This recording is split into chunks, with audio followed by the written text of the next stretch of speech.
School جانے کے لیے فیس مانگتی ہوں تو کہ یہ تب میں سب چیزیں پرووائڈ کروں گا کہ جب وہ بچیاں قادیانی ہو جائیں گی. ان بچوں کو میں کھانے کے لیے بھی تب دوں گا کہ وہ بچیاں قادیانی. میں نے ان کو کہا اس طرح کا ظلم نہ کرو, ان بچیوں کی غلطی نہیں ہے کوئی بھی, مجھے یہ بچیاں تم دے دو, میں ان کو قادیانی کروں گا, میں اپنے ساتھ رکھوں گا, تو پھر ان کی پڑھائی بھی ہوگی, ان کو کھانا پینا. یہ ظلم جو ہے یہ بہت ناانصافی ہے. ان بچوں کی تو غلطی نہیں ہے نا, لیکن یہ جو انہوں نے کیا یہ سخت ہمارے مذہب کے ساتھ مذاق کیا انہوں نے.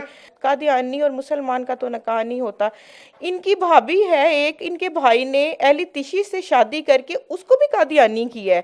ان کا تو بزنس ہی میرے خیال سے یہ ہے کہ یہ قادیانی کرتے ہیں. جو آپ نے کرنا تھا ٹھیک ہے وہ بھی کر لی ہے, آپ اپنے مذہب میں اپنے مذہب میں اپنی زندگی بھی گزار لوں گی, لیکن میری بیٹیوں کا حق دیں. وہ کہتے ہیں کہ نہیں بیٹیاں ہمیں دیں, ہم قادیانی کریں. میرا ضمیر نہیں گوارا کرتا, میرے دل میں میرے نبی کی جو محبت ہے نا, میں ان بچیوں کو بھوکا رکھ لوں گی, پھر اس سے بہتر یہ ہے تو میں نہیں کروں گی.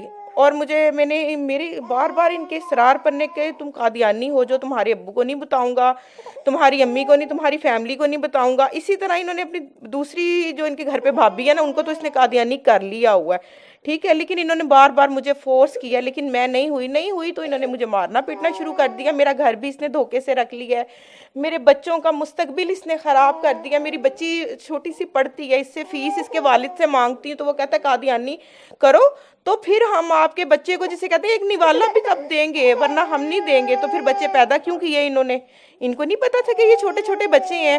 ان کے ذہن میں یہ تھا کہ جیسے کہ یہ اور لڑکیوں کو قادیانی کر لیتے ہیں تو یہ مجھے بھی قادیانی کر لیں گے. لیکن میرے نبی کی محبت میرے دل میں اتنی ہے کہ میں قادیانی نہیں ہوں گی, مجھے انصاف چاہیے.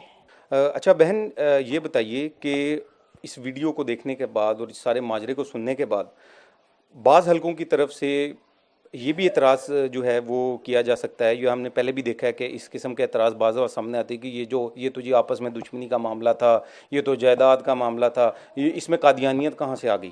تو مجھے یہ بتائیے کہ کیا یہ صرف آپ کا اسلام اور کفر, اسلام اور قادیانیت کا معاملہ ہے, اور آپ قادیانیت کی وجہ سے اس شخص کو چھوڑ کے آئی ہیں اور دھوکے کی وجہ سے چھوڑ کے آئی ہیں, یا کوئی آپ کے ذاتی جداد کے معاملات کی وجہ سے چھوڑ کے آئی ہیں؟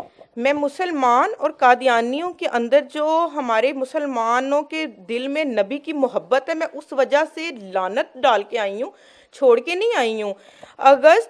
13 اگست کی رات تھی, جو پچھلے اگست کا مہینہ گزرا ہے. 13 اگست کو ان کے گھر میری ان سے لڑائی ہوئی تھی, اور میں نے جو ان کا مسعود کا جو ہے مرزا, ان کا جی یہ ان کا مرزا مسرور, جی بالکل, جس کی داڑھی ہے, انہوں نے اس کو میں نے جوتے کے ساتھ میں نے ان کے وہ اس پہ مارا تھا, ٹھیک ہے, LCD پہ, اور ان سے میری لڑائی ہوئی. اس دن تو مجھے کنفرم پتہ چل گیا تھا وہ ہماری پہلی لڑائی تھی, اور جس کو اس نے جائیداد کا, پیسوں کا رنگ دے دیا. یہ ان چیزوں کو اسی لیے کہتا ہے کہ یہ جو ہے بات ٹالتا ہے, بات مذہب کی ہے, بات میرے نبی کی ہے, بات اس کے دھوکے کی ہے, بات قادیانی ہے, جو اس نے مذہب چھپایا اس کی فیملی نے, یہ وہ بات ہے, اس کے علاوہ کچھ نہیں. اس کا مطلب ہے کہ جو اس کی چیزیں ہیں نا میں لے لوں گا تو واپس اس کو وہی چیزیں میں دے کے تو بات ختم کر دوں گا. ایسا نہیں ہو سکتا, یہ چیزیں تو میری ہی ہیں. لینے کا مقصد یہ تھا کہ یہ بلیک میل ہو جائے, اور یہ کہ اب تو بچیاں بھی پیدا ہو گئی, میری جو زندگی برباد ہونی تھی وہ بھی ہوگی, میرا گھر بھی اس نے لے لیا, جو میرے باپ نے مجھے دیا ہر چیز لے لی. اب میں قادیانی ہو جاؤں, میں قادیانی جیسی ہونے پہ لعنت بھیجتی ہوں, ٹھیک ہے نا.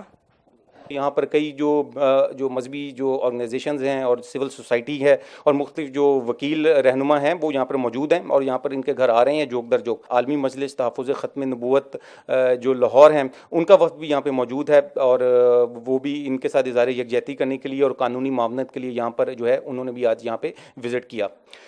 اب سوال یہ پیدا ہوتا ہے کہ قانون کس جگہ پہ ہے, یعنی قانون کہاں ہے. یہ جو ہماری بہن بیٹھی ہیں اور یہ جو ان کی بچیاں ہیں چھوٹی, مجھے بتائیں کہ ان کو انصاف کون دے گا, ان کو کہاں سے انصاف ملے گا. کیا یہاں پر کروڑوں کی تعداد میں جو مسلمان بستے ہیں, کیا آٹے میں نمک کے برابر یہاں پہ بسنے والی جو اقلیت ہے, کیا یہ ان کے حقوق اس طرح سے مارتے رہیں گے, ان کے ساتھ اس طرح سے ظلم کرتے رہیں گے, اور پوری دنیا, اور بجائے اس کے کہ ظالم ہونے کے باوجود وہ پوری دنیا میں خود مظلوم ہونے کا ڈھنڈورا پیٹتے رہیں گے.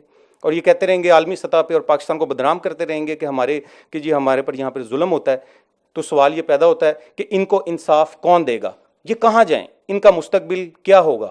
تو میری گورنمنٹ سے یہ اپیل ہے، اور میں گورنمنٹ سے اور بلکہ سی سی پی او لاہور سے اسپیشلی میں یہ اپیل کروں گا کہ اس کیس کو فوری طور پہ پٹ اپ کریں، اس سے پہلے کہ یہاں پر مسلمانوں میں اشتعال پھیلے۔ آپ کو پتہ ہے کہ مسلمان ختم نبوت کے اوپر کسی قسم کا سمجھوتا نہیں کر سکتے، اور ہمیشہ سے ہم قانون کی بات کرتے آئے ہیں اور آج بھی قانون کی بات کریں گے۔ قانون پر عمل درآمد ہونا چاہیے، اور سیکنڈ یہ کہ جلد از جلد حکومت کو اس کا نوٹس لینا چاہیے، اور یہ اس بات کی بھی انکوائری کرنی چاہیے کہ وہ کون سے عناصر ہیں جو کہ خفیہ نمبروں سے ان کو پریشرائز کر رہے ہیں فون کر کے۔ قادیانی جماعت کے کچھ سربراہ ہیں، لاہور کی لیڈرشپ ہے، وہ ان کو پریشرائز کر رہی ہے اور کہہ رہی ہیں کہ آپ کیسز واپس لے لیں اور واپس آ جائیں، اور ان کو تھریٹ بھی کر رہے ہیں، دھمکیاں دے رہے ہیں۔ ان کے پاس واٹس ایپ کے اوپر میسیجز وہ موجود ہیں جو کہ پرووائڈ کیے جا سکتے ہیں۔